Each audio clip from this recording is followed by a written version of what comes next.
السلام عليكم. النهارده معانا فيلا دوبلكس مكونه من 4 غرف نوم. ده الطابق الاول. الطابق الخامس ده الريسبشن. ريسبشن كبير، تشطيب الانترا سوبر لوكس. فيلا موقع استراتيجي جدا، تاني شارع من الرئيس. وده الريسبشن. نشوف البرندة. فيلا متميزه اللي هي ناصيه الثلاث شوارع. ده البرندة حاجه جميله جدا. دي الاطلاله بتاعتها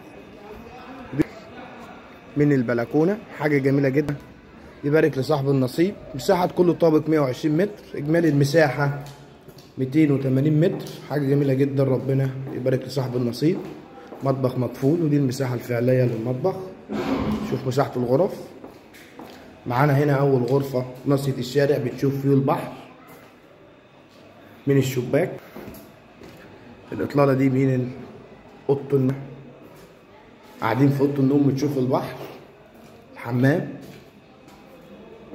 غرفة رقم 2، غرفة كبيرة جدا. يبقى كده شفنا العرض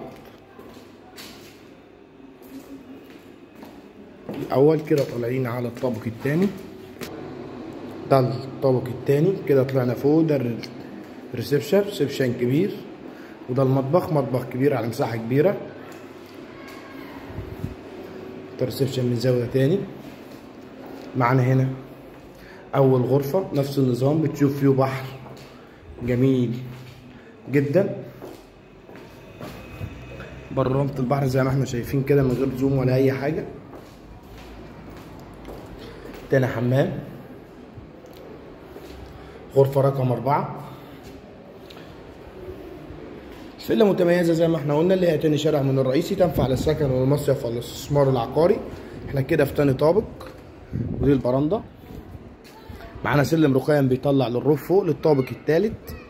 ربنا يبارك لصاحب النصيب ان شاء الله. الفيلا مكونه من 3 طوابق، حاجه جميله جدا. 4 غرف نوم، حاجه تبارك الله. ده الريسبشن من زاويه تاني. وده فيو الشارع. تشوف فيو البحر من رؤيه البحر من البلكونه، رؤيه جميله جدا.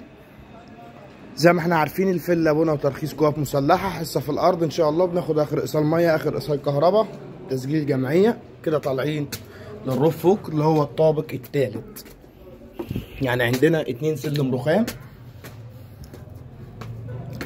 ده الروف ملكيه خاصه، ممكن نبني قاعده، كنبه، شوايه، نقفل برجيله، نعمل حمام سباحه براحتنا، لينا حريه الاختيار. تشوف فيه البحر. وما ننساش نشترك في القناه عشان كل يوم بننزل عروض مميزه. يوجد لدينا شقق شاليهات رواف، بندفع النص والنص على سنتين. كان معكم علي الجمال، والسلام عليكم ورحمه الله وبركاته.